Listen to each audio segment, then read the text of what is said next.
अस्सलाम वालेकुम नाज़रीन, आप लोग देख रहे हैं प्रोग्राम फुटबॉल पल्स। मैं हूं आप लोगों का मेज़बान सैयद जाफर।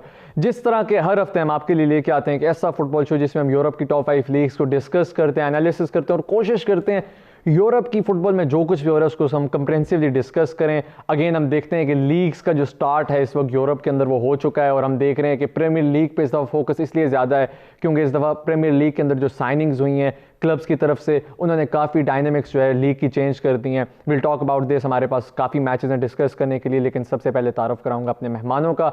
हमें ज्वाइन कर रहे हैं तैमूर। तैमूर कैसे हैं आप? अगेन फुटबॉल पल्स के सीनियर एनालिस्ट हैं। मोहम्मद अली काफ़ी अर्से बाद हमें ज्वाइन कर रहे हैं। कैसे हैं अली आप? और हमें अब्दुल वहाब ज्वाइन कर रहे हैं। अगेन इनके साथ भी हमने इसी सीज़न में कुछ शोज़ वगैरह किए। तो वहाब आप कैसे हैं? ठीक ठाक। तो सबसे पहले हम बात करेंगे यूनाइटेड की। अगेन हम देखते हैं कि यूनाइटेड के जो ट्रांसफर्स हैं वो उस तरह नहीं हो जिस तरह होने चाहिए थे। And if you compare it to the other teams, हम देखते हैं कि यहाँ पे बहुत सारी टीम्स ने बहुत सारी बार्गेन साइनिंग्स की। पीपल क्रिटिसाइज द बोर्ड, लेकिन अगेन इट्स अनदर टॉक और उसके लिए ज़्यादा टाइम चाहिए कि आप डिस्कस करें कि क्या ऐसे प्रॉब्लम्स हैं जिसकी वजह से यूनाइटेड प्लेयर्स नहीं अट्रैक्ट कर रही है, साइन नहीं कर रही। लेकिन उसके बारे में हम बात करेंगे। फ़िलहाल हम फोकस करेंगे यहाँ पे जो यूनाइटेड ने ये मैच 3-2 ब्राइटन से जीता। तैमूर आपसे स्टार्ट करूँगा। अगेन आई रिमेंबर ब्राइटन के खिलाफ लास्ट सीज़न आई गेस हारी थी अवे जाके यूनाइटेड, जब मरे ने लेट गोल स्कोर किया था, डेहिया को उसने बीट किया था। उसके अलावा भी हम देखते हैं Brighton has played really well against United in the past. लेकिन यूनाइटेड की अगर हम बात करें, बड़ी टीम्स के खिलाफ जीतना, छोटी टीम्स के खिलाफ हारना लास्ट सीज़न भी हम देखते होता आ रहा था। कैसे देखेंगे इस परफॉर्मेंस को इन जनरल और जो थोड़ी कंट्रोवर्सीज आई एंड पे? देखिए, पहली तो बात है कि I am very happy for the first league win for United as a United fan. मेरे ख्याल में साथ ही साथ जो है ना, एज अ यूनाइटेड फ़ैन हम सारे कंसर्न है कि यार परफॉर्मेंस बिल्कुल ज़ीरो थी। ये मैं इस वेरी लकी एस्केप कहता हूँ कि इस मैच के लिए कि यूनाइटेड परफॉर्म जो उन्होंने किया है ब्राइटन के खिलाफ वो बिल्कुल जीतने वाली परफॉर्मेंस नहीं थी। इवन आप तीनों गोल देख लें, मतलब मज़ा नहीं आया जिस तरह गोल होने चाहिए थे। यूनाइटेड आप मिडफील्ड देख लें, डिफेंस देख लें, अटैक देख लें, शुरू से आखिर तक लें बिल्कुल ज़ीरो परफॉर्मेंस मैं इसको कैलकुलेट करता हूँ। Man of the match Bruno Fernandes था। मेरे नहीं ख्याल उसने कोई परफॉर्मेंस कल के मैच में दी है। पॉल पॉग्बा पता नहीं क्या कर रहे थे स्टेडियम के अंदर, मैच के अंदर पता नहीं क्या कर रहे थे। 2 पासेस से ज़्यादा उनसे सीधे दिए नहीं जाते, पता नहीं। और वो हम 3 से 4 सीज़न देखते आ रहे हैं कि वो मतलब सारे United fan, even including me, मैं भी यही कहता था कि उनको एक अच्छे मिडफील्डर चाहिए अपने साथ। लेकिन रिसेंट परफॉर्मेंस देखने के बाद मुझे ऐसा फील हो रहा है कि मेरे ख्याल में ही इज़ ओवररेटेड मिडफील्डर। मतलब मैं बहुत ही डिसअपॉइंटेड हूँ, ख़ास तौर पर पॉल पॉग्बा से, क्योंकि मैं समझ रहा था कि इंजरीज की बात आया करती थी, बहुत सारी चीज़ें थी, लेकिन अब he got a fresh start and आपको आपके साथ मिडफील्डर्स मिल गए, you have a sorted out defence, और उसके बावजूद भी आप इस तरह परफॉर्म कर रहे हैं। डिफेंस आपने हर मतलब चारों पोजीशंस चेंज कर ली, आपने मिडफील्ड पूरी चेंज कर ली। इवन आपकी गोल स्कोरिंग अटैकर ने सारे, पता नहीं मतलब इवन उसके आगे आप तो क्वालिटी प्लेयर्स खेल रहे हैं, लेकिन फिर भी पॉल पॉग्बा जो है ना, मेरा नहीं ख्याल परफॉर्म कर रहे हैं। खैर यूनाइटेड की अगर as a whole squad whole team बात की जाए तो कल की देखें, अब आपने सीज़न एंड किया है, बड़ी एक अच्छे मोराल के ऊपर एंड किया, आपने बड़ी विन स्ट्रीक लगाई है, लेकिन आप एक नए आ रहे हैं। हर प्लेयर, यूनाइटेड का हर प्लेयर मुझे थका नज़र आया। और on the other side Brighton ने बहुत अच्छा परफॉर्म किया। वो इवन ब्रूनो फर्नांडिस ने भी कहा था पोस्ट मैच उस पर इंटरव्यू में कि क्या नाम है कि गोल जो होते हैं वो गोल कंसिडर होते हैं at the end of the match, लेकिन फिर भी वो पोल 5 से 6 तो उनके पोल लगे हैं। तो मेरे ख्याल से यूनाइटेड को, और इनके बावजूद यूनाइटेड की इस मतलब ट्रांसफ़र मार्केट में कुछ समझ ही नहीं आ रही कि उन्होंने भी कोई ख़रीदना भी है कि नहीं। जेडन सैंचो के पीछे वो जा ही नहीं रहे। मतलब मेरा नहीं ख्याल अब इस लीग में कोई भी, मैं टॉप 4 भी यूनाइटेड को कंसिडर नहीं कर रहा इस time. Will have to wait and see, because हमने लास्ट वीक भी ये बात डिस्कस की कि इस वक्त जो टीम्स हुआ करती थी, हम देखते थे कि वो 4 टीम्स होती थी कंपटीशन में और उनको 2 टीम्स पुश किया करती थी, तो टॉप 6 स्पॉट्स मुश्किल हुआ करती थी। अब आई think it will be top 10 spots जो प्रीमियर लीग में मुश्किल होंगी, क्योंकि वी डोंट नो कि कौन सी टीम क्या करने आ रही है। मोहम्मद अली, किस तरह देखेंगे यूनाइटेड की इस परफॉर्मेंस को? टू बी ऑनेस्ट, सबसे पहले तो मैं तैमूर की बात को करूँगा कि he just went all out on his favourite team. तो एक ये भी चीज़ है कि लास्ट सीज़न जिस तरह यूनाइटेड ने, तैमूर ने बताया कि एंड किया, so people were talking about, and even the news, Bruno Fernandes and Paul Pogba, they were considered one of the best duos of Premier League. जिस तरह फर्नांडिस ने आके मैनचेस्टर यूनाइटेड के डायनामिक्स को चेंज किया, there were a lot of fanboys of him alone. और obviously all of the media was hyped up and as a fan obviously आप होता है कि जितनी ज़्यादा एक्सपेक्टेशंस आप अपनी टीम के साथ लगा सको आप उतने लगाते हो। सिमिलरली जिस तरह इस सीज़न का स्टार्ट हुआ एंड वी जो फुटबॉल एनालिस्ट थे, जो एक्सपर्ट्स थे, जो फुटबॉल न्यूज़ फॉलो कर रहे थे, दे वर क्वाइट अमेज्ड जिस तरह की साइनिंग्स इस बार प्रीमियर लीग के अंदर हुई हैं। जो टीम्स हम सपोज करते थे कि they wouldn't finish 8th 7th, they are up to beating the biggest teams. Fulham जिस तरह 16 ईयर्स के बाद आई and they gave a very hard time to Liverpool 4-3 जब वो हार गए। सिमिलरली अगर यूनाइटेड का देखा जाए, उनका भी स्टार्ट से यही चल रहा है, they win 2-3 matches in a streak और वो हाइप क्रिएट कर देते हैं obviously because they are one of the best and biggest clubs in the world. They hold 20 Premier League titles. So this is a big thing for them as well because a club with a history, they, creating hype for them is not a big deal. पर जब वो team under perform करती है, जब वो team mistakes करती है, जब वो टीम आप कह लें रिडिकुलस गोल्स कंसीड करती है, अभी वो लकी थे जिस तरह तैमूर ने कहा they hit the woodwork round about 5 times। वो तो मैं लाइव मैच में देख रहा था ना, I thought I am playing a FIFA game. तो ये है but in the end you know goals do matter, they won but I think United should do better. Exactly will wait, देखते हैं इसमें क्या होता है। और बाय द वे लीड्स आई है 16 साल बाद, I think it was not Fulham. Wahab यहाँ पे ये सारी चीज़ें अपनी जगह पे, अगर हम अभी बात करें अगला मैच स्पर्स के खिलाफ है, यूनाइटेड क्या चेंज कर सकती है जिसके बाद वो स्पर्स के खिलाफ जाए? और I think Spurs will be a very very big threat to these all big teams. Last year भी हम देखते हैं कि थोड़े से उनके केन के प्रॉब्लम ना होते तो under Mourinho they had some changes in their team, और जिस पोजीशन में वो थे 10वें 12वें पोजीशन से वो आगे आए और सब कुछ। तो इस दफ़ा हम देखते हैं रेगुलियन उन्होंने साइन किया है, उनके पास गैरेट बेल आ चुके हैं, डेले अली जो है उसने फॉर्म पिक की हुई है, और I think there in position कि जहाँ पे वो टीम्स को थ्रेट करें। मेरे ख्याल से जो सबसे पहले यूनाइटेड को चीज़ चेंज करनी पड़ेगी वो है उनका एटीट्यूड, पैशन। आप दूसरी टीम्स को देखते हैं जैसा लिवरपूल, सिटी, वो जब ग्राउंड में उतरती हैं तो आपको पता चलता है जब वो खेलती हैं कि वो जीतने के लिए आई हैं। जब मैं यूनाइटेड की टीम को देखता हूँ मुझे ये नहीं लगता, मुझे लगता है कि यार ये ड्रॉ करने के लिए आए हैं। आपके 3-4 अच्छे प्लेयर हैं, रैशफोर्ड जो आपको मैच में बचा जाता है, आपका ग्रीनवुड इनको बड़े फ्रीक्वेंटली बचा रहे हैं बल्कि।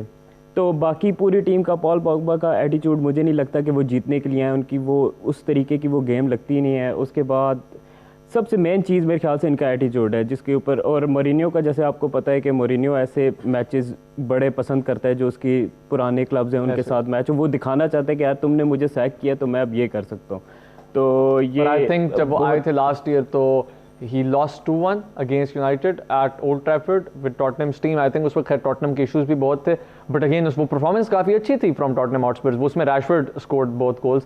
तो ये भी हमें वेट करके देखना पड़ेगा कि इस दफ़ा क्या होता है। अब्दुल वहाब ने बात बिल्कुल ठीक की कि एटीट्यूड आपको चेंज करना पड़ेगा, आपको एटीट्यूड प्रीमियर लीग वाला रखना पड़ेगा। यहाँ पे आपको लगता है कि अगर वेजेस को रिवाइज किया जाता थोड़ा सा तब चीज़ें चेंज हो सकती। देखें आप एक प्लेयर को when you put a player in a position of comfort, तो I think उसको पता है कि यार I'm not going anywhere, तो वो फिर ये है कि एक थोड़े उसमें आ जाता है। अब आप सिटी के प्लेयर्स देखें, nobody knows who is going to play. Cancelo, the way he plays for Portugal, the way he used to play for his team Juventus, और यहाँ पे देखें वो बेंच होता है, आपको पता है कंपटीशन है। Same goes with Liverpool. नहीं देखिए ये तो 100% मतलब बात ठीक है कि यार देखिए वेजेस यूनाइटेड ने बहुत ही अनरियलिस्टिक रखी हुई हैं।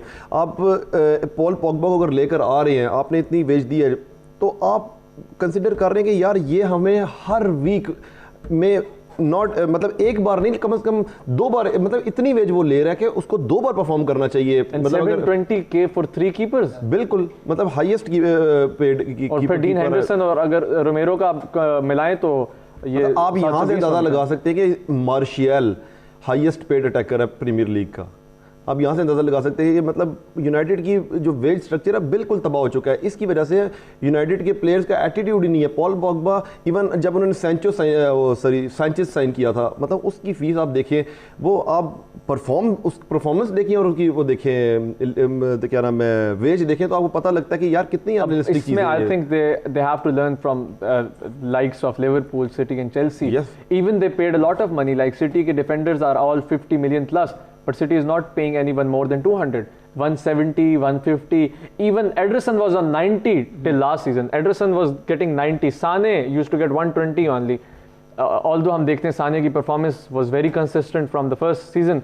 तो आई थिंक ये चीज़ें जो है यूनाइटेड को थोड़ी सॉर्ट आउट करनी चाहिए, और इससे प्लेयर पे थोड़ा प्रेशर पड़ेगा। अगर आप यूनाइटेड को स्क्वाड ऑन पेपर देखें तो क्वालिटी है, हर चीज़ है, मतलब क्वालिटी आपके प्लेयर्स की हर पोजीशन पे और क्वालिटी है। दो से तीन लेकिन चीजें जो मोरिनियो के सैक होने के बाद सॉर्ट आउट होनी थी वो हो चुकी हैं, वो हो डिफेंस चुकी है, में बिल्कुल हो आपकी चुकी है। मिड में और अटैक में, लेकिन उसके मतलब बावजूद भी आपको ट्रांसफर मार्केट में जो चाहिए था आपने पिक किया है। अगर इस ट्रांसफर मार्केट को आप ना देखें, आपको जो चाहिए था आपने पिक किया, आपने पैसे खर्च किए हैं, लेकिन आप देखें डिफेंस आपको मतलब कहीं से नजर नहीं आता कि टॉप क्वालिटी डिफेंस खेल रहा है। एग्जैक्टली। लेकिन मेरे ख्याल में यूनाइटेड की पेपर पे टीम आपको बहुत अच्छी नज़र आएगी, लेकिन यूनाइटेड जो लैक करती है वो लीडर है, एक ऐसा बंदा जो 90 मिनट्स वोकल रहे, टीम को चार्ज रखे। और वहाँ आई थिंक यहाँ पे हैरी मैगवायर को captain banana wasn't a very wise choice. लेकिन I think मसला that ये was कि an who else? That was a very desperate move. You signed Harry Maguire for 80 million pounds, which is a big fee for a defender. They thought कि यार ये हमारे पास हमारा एक लीडर होगा जिसका वैन डाइक है, हमारे पूरे डिफेंस को ऑर्गेनाइज रखेगा। लेकिन sorry to say Harry Maguire is nothing like Van Dijk. और इनको अभी ही इज़ अ गुड डिफेंडर। मैं ये नहीं कह रहा अच्छा डिफेंडर नहीं है, लेकिन उसको अपने साथ एक लीडर चाहिए। जिस तरह आपके पास जॉन टेरी रहे हैं, फर्डिनेंड रहे हैं, विडिच रहे हैं, इस तरह का लेकिन विंसेंट मसला कंपनी रहे हैं। आपका मसला ये है कि इस टाइम मार्केट में कोई अवेलेबल कौन अवेलेबल है, आप मुझे बताएं कौन अवेलेबल है। आप कोलीबाली के लिए 110 मिलियन से देना बनता है, 28 या 29 मिलियन। हैरी मैगवायर के 80 मिलियन दे रहे हैं, कोलीबाले वाज अराउंड 90 मिलियन का आपको कोलीबाले पाउंड। आप एज का भी तो देखिए ना, एज का वो ऑलमोस्ट 30 का होने इट्स नॉट वाला है। Only about age, I think इसमें इंग्लिश प्लेयर्स का भी English बड़ी player- बात आ जाती है। इंग्लिश प्लेयर का एक वैसे ही 10-15 मिलियन No doubt, hype होती है। वेरी बिग हाइप न्यूज़ के ऊपर भी, उनकी सैलरीज, उनकी पेज। हाँ, जिस तरह अगर आप चिलवेल को देखें, Chilwell is not a 50 million. Exactly. और आई थिंक इनका ठीक पता लगता है जब ये दूसरे कंट्री मूव कर जाते हैं। You talk about Sancho going to Germany, the way he performs, क्योंकि ही नोज कि I am not in English media का प्रेशर वगैरह। और दूसरे player I don't remember his name, Atletico में जो हैं जो टॉटनम से गए थे, यस ट्रिपियर। ट्रिपियर, तो वो ये सारी चीजें जो है ये लेकिन आप ये भी देख रहे कि देखें, अगर उनको हाइप मिलती है ना तो उन पे क्रिटिसाइज भी उतना ही होता है। अब देखिए हैरी मैगवायर पे आप हर वीक क्रिटिसाइज करते हैं, लेकिन डिलाइट आप यूवेंटस गया, उसने क्या परफॉर्मेंस दिया, लेकिन हमें वो याद ही नहीं डियोंग है। भी देखें आप, हमें वो बारसा याद के, ही हाँ। डियोंग गया, हमें याद ही नहीं है, क्योंकि आपको जितनी हाइप मिलती है उतना क्रिटिसाइज भी होते हैं आप। एक सबसे बड़ी चीज जो हम लोगों को अब मान लेनी चाहिए, Premier League is the best, undoubtedly is हाँ, द वो बेस्ट तो league in the world. obviously। Obviously similarly जिस तरह इन्होंने सैंचेज की बात की, 570,000 pounds a week, that's a big amount of money. और उस लिहाज से आप अपनी अचीवमेंट देखिए तो 12 गेम्स में आपका एक गोल है। So I think a player like Sanchez he should really cut his wages his own और सेल्फ। यहाँ पे सबसे अजीब बात है जो मुझे नहीं समझ अक्सर आती कि यहाँ पे प्रीमियर लीग की जब टीम्स प्लेयर साइन करी थी वो आपको बताती हैं कि यार आप यहाँ पे आ रहे हैं, यहाँ का प्रेशर जो है वो डिफरेंट है। It's not only about playing on the pitch. बिल्कुल। तो ये सारी चीजें भी हैं। और अगर आपने एक वीक परफॉर्म ना किया, आप हेडलाइन पे होंगे। Exactly, that's the thing. ऐसा ही That is है। the thing. और again Premier League is like a very messy thing to talk about. Chelsea versus West Brom, again very controversial, starting with Wahab. 3-3 Wahab sahab. I'm very disappointed. Defensively, they were rubbish. The mistakes they made, Alonso was, उसने plate में रख के गोल दिया पहला, दूसरा सिल्वा, तीसरा फिर Alonso के पास से बंदा निकल रहा है उसको ब्लाइंड साइड करके और वो बंदे को उसने फ्री कर दिया। तीनों गोल बिल्कुल, मतलब डिफेंसिवली अगर आप इस गेम को देखें तो मैं कहूँगा कि Chelsea are not better than the last season, if anything they are worse than the last season. So this is the thing that Lampard needs to sort out. Obviously हम जिस तरह सीज़न जाएगा हम अलोंसो को matches में खेलता हुआ नहीं देख रहे हैं, हम देख रहे हैं चिलवेल को, लेकिन फिर भी डिफेंसिव पोजीशन आपके फुल बैक्स हाई प्रेस कर रहे हैं, ट्रांजिशन में आपके काउंटर लगते हैं। मुझे लग रहा था ये कि वेस्ट ब्रॉम ने भी 3 कम गोल कर दिए, 2-3 और ज़्यादा करने चाहिए थे। पैसों की distribution is a very important thing in transfer market. You have to keep a balance. I remember when AC Milan signed 11 players and nothing happened and they had to sack their manager. तो आपने किस जगह पे किस तरह के player sign करने, that's a very important thing. Chelsea ने बहुत सारे अटैकिंग प्लेयर साइन किए और अब मेरा ख्याल है शायद बजट आउट हो चुका है उनका एंड अब possibly I don't think so they are going to sign more players. तो आपको क्या लगता है कि अब कितना प्रॉब्लम होगा? मेरे ख्याल से चेल्सी सिल्वा एक अच्छी साइनिंग थी। ऑब्वियसली ही इज़ 36, लेकिन वो एक लीडर है डिफेंसिवली। आपने जैसे PSG का फाइनल भी देखा हो, उसके साथ उसकी अच्छी परफॉर्मेंस थी। तो जुमा और क्रिस्टनसन ऑब्वियसली ओके डिफेंडर है, they need a leader with them. They are good defenders, not the best but they are good defenders. They need a leader with them जो उनको संभाल के रखे, जो उनकी एक आधी मिस्टेक जो होती है मैच में उसको कवर कर सके। और दूसरा मलंग सार, मेरे ख्याल से साइनिंग्स चेल्सी की सारी सही थी और सारी ज़रूरी थी, क्योंकि एक बहुत मैसिव ओवरहॉल की ज़रूरत थी आपकी टीम में। जिस तरह बहुत ज़्यादा कह सकते हैं आपके डेडवुड था, आपने चिलवेल साइन किया, लेफ़्ट बैक की ज़रूरत थी, चिलवेल साइन कर दिया। एक सेंटर बैक की ज़रूरत थी, डेविड सिल्वा साइन कर लिया। मलंग सार जो कि मोस्ट प्रॉबेबली लोन हो जाएगा। उसके बाद एक और इन्होंने डिफेंडर साइन किया है बार्सिलोना से अंडर 19 का, तो ही is a good prospect for the future. मेरे ख्याल से जो है ना, I have said it before कि चेल्सी का जो मेन मसला ही जो है डिफेंसिवली था इस सीज़न से पहले। आप पिछला सीज़न उठा के देखें, चेल्सी ने अच्छे खासे गोल किए हैं। इवन हर मैच में उन्होंने बड़ी बड़ी टीम्स को उन्होंने अपनी अटैक वाइज जो है ना थ्रेट किए, मतलब थ्रेटनिंग थी उनका अटैक। लेकिन ऑब्वियसली अटैकिंग पोजीशन भी उनकी खाली थी, उनको चाहिए थे। उन्होंने बहुत अच्छे प्लेयर साइन किए, टीमो वर्नर, काई हैवर्ट्ज़, सारे बहुत अच्छे प्लेयर साइन किए।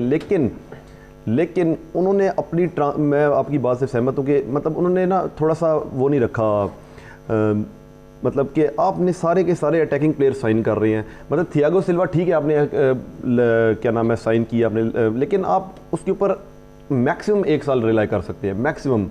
मतलब आपको पूरे डिफेंस को सॉर्ट आउट करना था और आपने थियागो सिल्वा साइन किया जो मैक्सिमम 1 साल आपको देगा। मेरे ख्याल में आपको कम से कम अगर थियागो सिल्वा साइन किया तो आपको एक स्ट्रॉन्ग डिफेंडर साइन करना चाहिए और था। अगर एक कर लेते तो मेरे ख्याल में चेल्सी बहुत अच्छी टीम पे थी। आई थिंक सबसे इंपॉर्टेंट चीज़ होगी, दे अब तो नहीं कर सकते but they should just wait and analyse till the winter window. वहाँ पे वो देखें क्या होता है। लेंगे शॉर्ट सी ब्रेक से वापस आएंगे, कुछ और मैचेस डिस्कस करेंगे। Stay with us.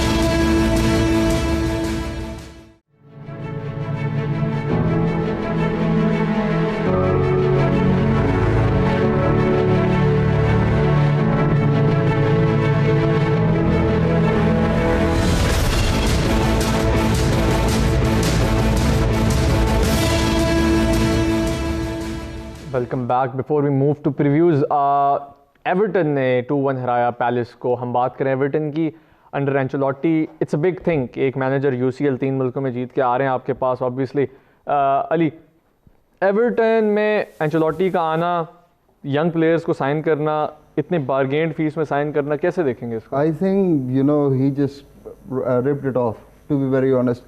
Staying in a Premier League and buying players that are very under budget, or surprisingly James Rodriguez just for 22 million pounds. I think he made a bargain, and for his team, the first goal that he scored, all of the people in London, they're hyped up.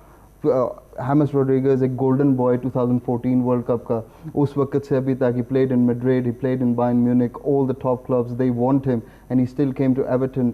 And with him, Richarlison, a youngster जो कि 2-3 साल पहले underrated थे, पर इस season he is really coming up to the mark and he's telling the world that Calvert-Lewin भी मेरा ख्याल है बहुत अच्छा आ रहा है। he has been scoring consistently as well. So I think overall Everton do have a chance, and obviously when a manager like Carlo Ancelotti, so he can turn things around within a moment that his players choose, and I think they're in for a very big win. मेरे ख्याल में जो है ना, मतलब जो क्या नाम है इनके, एवर्टन ने जो कोच साइन किया था, मतलब मैनेजर साइन किया था, ये ही इज़ अ विनर, ठीक है, एंसेलोटी इज़ अ विनर। तो आप देखें कितना बड़ा मैनेजर इस क्लब को मैनेज कर रहा है, तो आप ये छोटी बात नहीं होती। मतलब एक मैनेजर का भी एक इमेज होती है उसकी वजह से ये सिर्फ और सिर्फ जेम्स रॉड्रिगस जो साइनिंग हुई है वो हुई सिर्फ एंसेलोटी की वजह से ही है, क्योंकि आप उसने देखा कि यार एक बड़ा मैनेजर है जो भी है, मतलब एक टीम जैसी की भी हो लेकिन मैनेजर तो बड़ा है ना। और दूसरी बात ये कि मेरे ख्याल में एवर्टन इस बार बहुत, मतलब उसके बहुत ज़्यादा चांसेस हैं टॉप 4 के करीब बहुत है वो। एवर्टन बहुत अच्छी टीम है उनकी। एक प्लेयर जो है ना, एक प्लेयर अगर एक ऐसी पोजीशन पे मतलब वो पूरी टीम में आ जाए ना, वो पूरी की पूरी टीम की पूरे क्या नाम है टीम की स्क्वाड की डायनामिक चेंज कर देता है। तो मेरे ख्याल में मैं बहुत होपफुल हूँ इस बार एवर्टन के मामले में। मुझे ऐसा फील हो रहा है कि टॉप 4-5 में वो फिनिश करेगी। मुझे लग रहा है वुल्व्स का जो एक टेम्पो था जो लास्ट ईयर हम देख रहे थे, मुझे लग रहा है कि क्या पता उस टेम्पो को अब आके यहाँ पे क्या पता एवर्टन तोड़ के उनकी जगह को रिप्लेस करे। अभी नेल्सन सेमेडो इन्होंने साइन कर लिया and basically Wolverhampton is turned into Wolver Portugal to be honest, but still you know अब वो हैमिस को जिस तरह एक ओपन और फ्री रोल चाहिए था like he used to play in his Colombian team and all, even though इसको जब ये मैड्रिड में थे तो राइट विंग के ऊपर he couldn't make the difference, but when he used to play as an attacking midfielder और as a free role player he used to score goals और बड़े डिसाइसिव एंड इंपॉर्टेंट गोल्स उन्होंने score किए हैं। तो similarly Carlo Ancelotti knows how he plays और उसको वो ओपन जो है रोल देता है, he is giving passes, he is scoring goals and I think he is up for a very good goal they have set. Let's see जिस position पे वो खेल रहा है, जेम्स रॉड्रिगेज खेलता है, उस पोजीशन पे आपको मतलब बहुत फास्ट प्लेयर नहीं चाहिए, आपको अक्लमंद प्लेयर चाहिए, इंटेलिजेंट प्लेयर चाहिए वहाँ पे आपको छोटे छोटे पासेस निकालने के लिए। तो एंसेलोटी ने भी रिसेंटली स्टेटमेंट भी दी है कि अगर मुझे मतलब पेसी प्लेयर चाहिए होगा तो मैं यूसेन बोल्ट को साइन कर लूँगा। मतलब उसको कहता है कि मुझे चाहिए, वो बहुत से आपको पता है मैनेजर और बहुत से प्लेयर, बहुत से फैंस जो है ना क्रिटिसाइज करते हैं जेम्स रॉड्रिगेज के ऊपर, उसकी स्लो पेस के ऊपर, लेकिन उसने बिल्कुल उसने कहा कि स्टेटमेंट दी है कि मुझे चाहिए ये प्लेयर जो इंटेलिजेंट हो, जो यहाँ से छोटे छोटे पासेस निकाले, सारी गेम टर्न हो जाती है इस जगह से। Exactly, and we have to wait and see. And it's just amazing to see all this happening in Premier League, and there is so much to this league this time around. और I think इसको analyse करते हुए भी हमें ना बड़ी चीज़ें देखनी पड़ेंगी। दिसंबर तक देखते हैं क्या होता है। बात करेंगे स्पेन में real Madrid versus real Betis, वहाँ 3-2 कर गए एंड के ऊपर। हम देखते हैं सर्जियो रामोस की पेनल्टी जो है थोड़ी कंट्रोवर्शियल थी, लेकिन इन जनरल मैड्रिड का इस साल with Hazard as their main man क्या सिनेरियो बनेगा? लास्ट ईयर हम देखते हैं कि they still nick the La Liga title.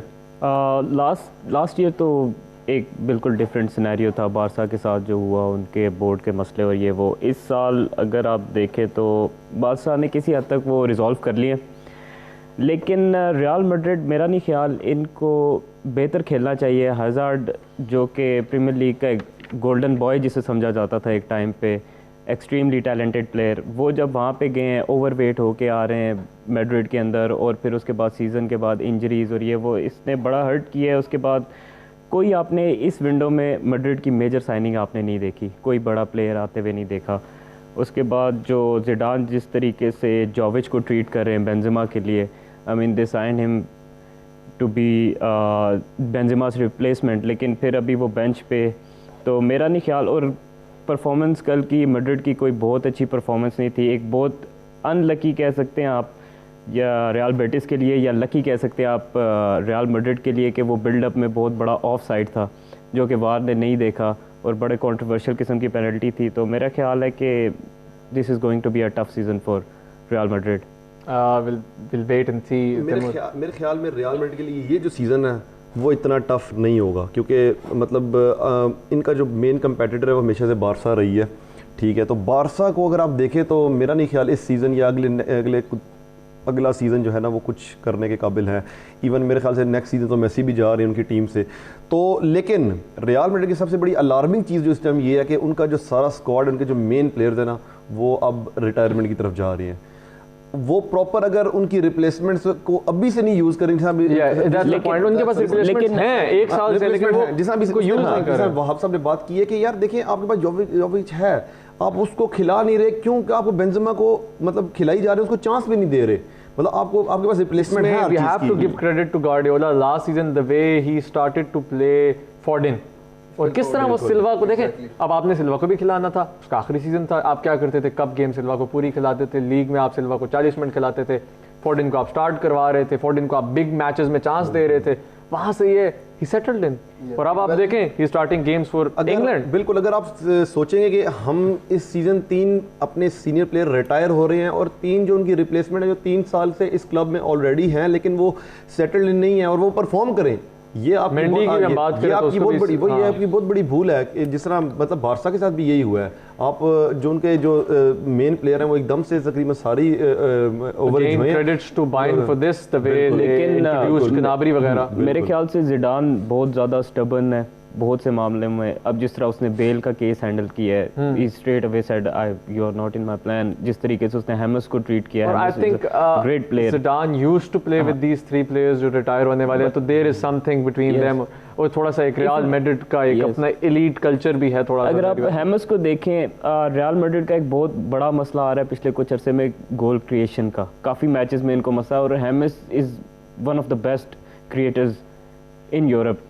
लेकिन उसको जिस तरीके से उन्होंने ट्रीट किया, उसको बिल्कुल ही उस बाहर निकाल दिया कि यार you are not in my plan, and I think this was a problem. To be honest, एक बात अगर बताई जाए तो ज़िनेडिन ज़िदान, आपको पता है बीच में ही went out from Real Madrid, but जो सीज़न ही वॉन, एटलीस्ट उस सीज़न में हम देखें तो he was playing a traditional game like he used to. जब उन्होंने देखा कि जो लीग है वर्ज पे आ गया कि Barcelona and Madrid are literally fighting for just 2 points, तो उसके ऊपर आप देखें कि last 17 games, even UCL and La Liga combined, he played the same squad, he played the same squad, all the players were same, no one was even changed। फिर डेनी Ceballos खरीदा real Madrid ने, जो कि Toni Kroos की एक आपके पास substitution था, ही went out of the club now. अब इसी तरह जो आपके जो यंग प्लेयर्स हैं जो आप लेके आते हैं, who come with big hopes, वो फिर इस तरह डिसहार्ट होते हैं, वो इस तरह जाते हैं। इवन वालवर्डे की हम बात करें, he is an exceptional central midfielder. मैंने उसको लास्ट सीजन खेलते देखा, और आप उसको जो है बिल्कुल ऐसे साइड लाइन कर देते। तो ये चीज़ें आई थिंक सॉर्ट आउट करनी चाहिए इनको। इवन इन डिफेंस हम देखते हैं कि अब आप ये नेचो पे रिलाई नहीं कर सकते, नेचो हर्नांडेज पे, और रैमोस के साथ ऑब्वियसली आपको थोड़ी ये चीज़ें चेंज करनी पड़ती हैं जो वो मेरा ख्याल नहीं कर रहे। आहिस्ता नहीं करेंगे तो इनको कमिंग ईयर्स में बहुत प्रॉब्लम फेस करनी पड़ेंगी, जिस तरह बारसा को इस टाइम करनी पड़ रही हैं। और बारसा कोई आप लास्ट 2 सीजन से देखें, बारसा कोई इतनी अच्छी टीम नहीं है जिनको अपनी लीग में हराते रहे हैं। आपने इनको यूरोप में देखा होगा किस तरह परफॉर्म कर रही है बारसा, मतलब किस किस टीम से ये बाहर होती रही है। रियल मैड्रिड जो भी लास्ट सीजन नहीं जीती, क्या नाम है, चैंपियंस लीग 2 साल से, मतलब उन्होंने कोई अच्छा परफॉर्म नहीं किया। इसकी भी ये रीज़न है कि आपने अपना बेंच मार्क ही नीचे कर दिया हुआ है जो बारसा के साथ आप मुकाबला करते हैं। Real Madrid are winning to be very honest, मतलब वो स्क्वीज कर जाते हैं, अपना गोल निकाल जाते हैं, but the thing is they are lacking the player जिसके ऊपर रिलाई करेंगे that he is going to give us goals, like Cristiano Ronaldo and Gareth Bale when he was in his form, proper prime form। तो हमें होता था जब Ronaldo absent थे, he was absent for 2-3 months and Bale played 17 games and he scored 13 goals and 4 assists। I think वो सबसे remarkable season था bell का कि सब कुछ रिलाई कर रहा था। he was playing as a number 9 with Benzema, 2 strikers खेल रहे थे, Ronaldo wasn't in the picture, he was injured। तो सिमिलरली उसी तरह वो चलते चलते now Madrid are really missing a player who can again give I them think goals. ये चीज़ें वक्तन वक्तन इनको सॉर्ट आउट करनी चाहिए, वरना बहुत सारे प्रॉब्लम होंगे। For me again as I just mentioned, Bayern Munich, Liverpool, even city थोड़ा कॉन्फिडेंस लेस है, लेकिन सिटी, बायर्न, पीएसजी, ये टीमें मुझे लग रहा है आहिस्ता आहिस्ता जो है वो ज़्यादा डोमिनेट करना शुरू करेंगी in next coming years, and will have to add Chelsea. But उसके लिए हम देखेंगे सीजन क्या होता है। लेंगे शॉर्ट सी ब्रेक से वापस आएंगे, discuss Liverpool versus Arsenal, City versus Leicester. Stay with अस।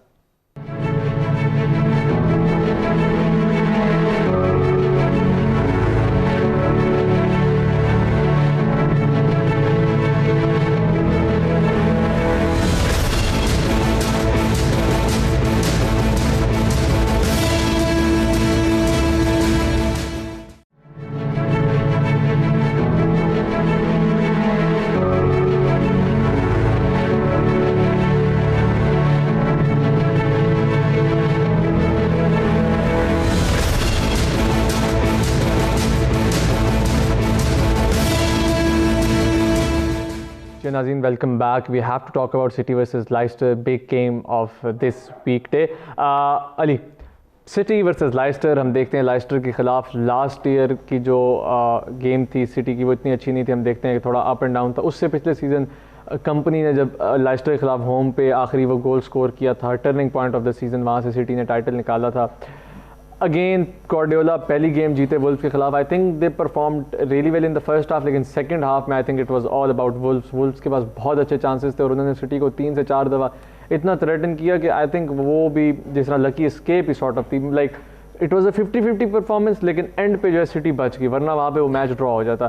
तो अगर वुल्फ्स जैसी टीम थ्रेटन कर सकती है अंडर ब्रेंडन रॉजर्स, किस तरह देखेंगे लेस्टर की टीम को कमिंग टू सिटी?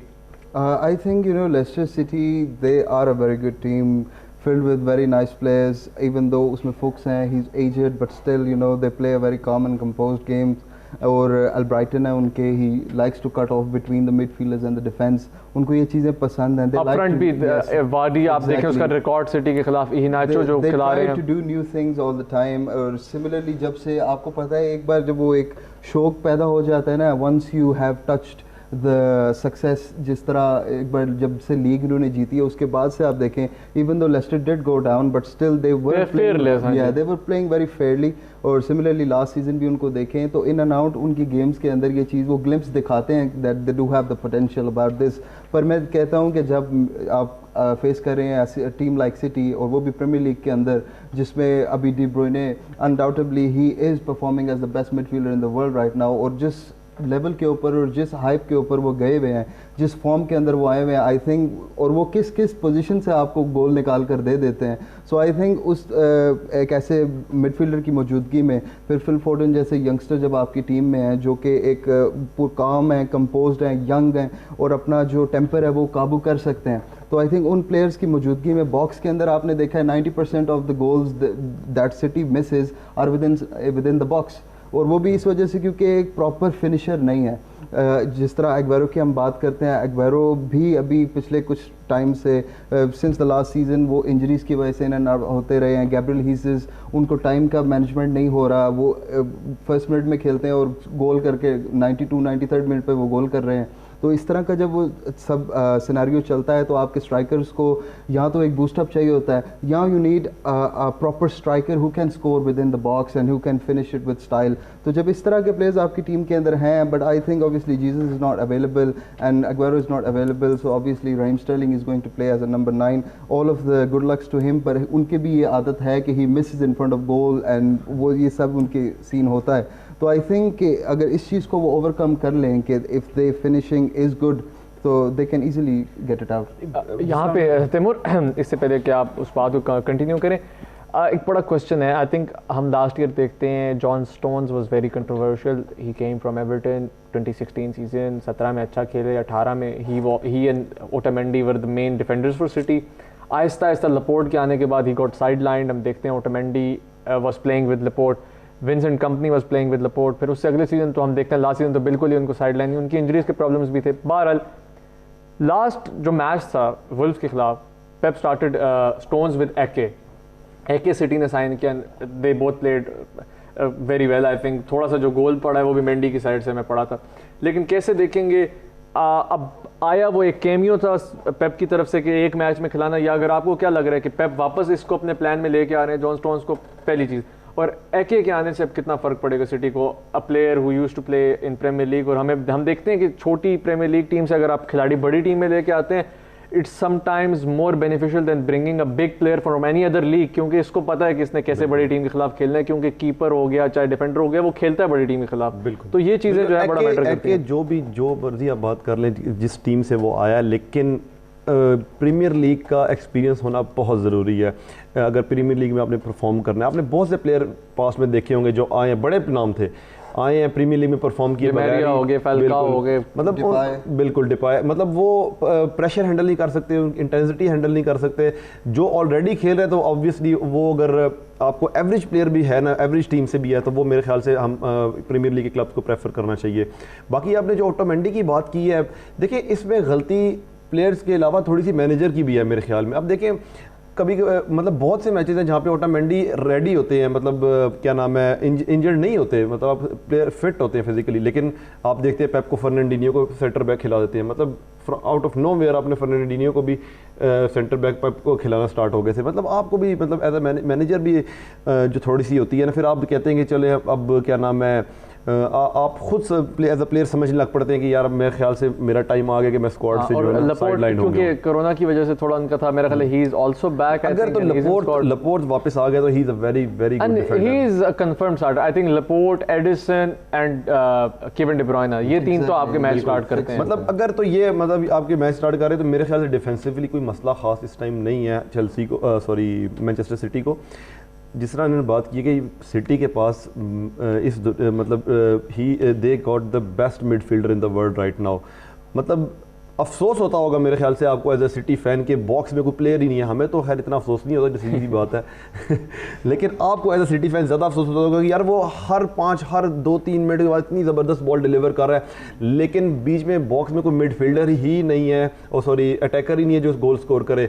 मेरे ख्याल से आपको सिटी को they need a good strong attacker right now. We are short on time, but again Arsenal versus Liverpool, इसको हम नेक्स्ट वीक जो है वो कंप्लीट डिस्कस करेंगे जब इसका रिजल्ट आएगा। लेकिन वहाँ big game I think, Arteta 2 दफ़ा जीत चुके हैं इस वक्त लिवरपूल के खिलाफ। लिवरपूल की लीड्स के खिलाफ परफॉर्मेंस के बाद इन सारी चीज़ों को अगर हम रख के देखें तो ये एनफील्ड पे जाके जो 60 गेम्स कंसेक्टिवली जीती हैं लिवरपूल होम पे, उसको थ्रेटन कर सकते हैं। आई थिंक लिवरपूल के लिए बहुत मुश्किल गेम होगी है, क्योंकि आर्टेटा जैसा कि बहुत ही ज़्यादा इंटेलिजेंट कोच है, उसे पता है मैंने किस तरीके से किस टीम को किस जगह पे हिट करना है, और जिस तरह उनका प्लेइंग एट द बैक बड़ा, उसमें आपको एक फ्लुएंसी, एक फ्लूइड किस्म का वो सिस्टम नज़र आ रहा है।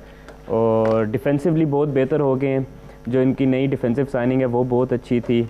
Attacking wise they are better than last season, their midfield is better, their game play is better. I think Liverpool को जिस तरीके से आपने पहला मैच देखा वो लीड्स के खिलाफ, वैन डाइक की गलतियां, और वो उनमें बहुत बड़ी मुश्किल होगी इनको, लिवरपूल को इस मैच तो लेट्स सी इस दफ़ा क्या होता है। Again we are short on time, इसको हम अगले हफ्ते डिस्कस करेंगे। Thank you Taimur, Mohammad Ali and Wahab for coming on the show. It was a very good discussion. और again Premier League is I think on top. हमने जिस तरह डिस्कस किया, दूसरी लीग्स का इतना कुछ है नहीं अभी डिस्कस करने के लिए, लेकिन आहिस्ता आहिस्ता कप्स भी आ रहे हैं। कैराबाओ भी हुआ था, उसको भी हम फर्दर डिस्कस करेंगे जब उसके राउंड के मैचेस हो जाएंगे with the draw. Syed Jafar को, फुटबॉल पर इसकी टीम को इजाज़त दीजिए। अगले हफ्ते मुलाकात होगी। अल्लाह निगहबान।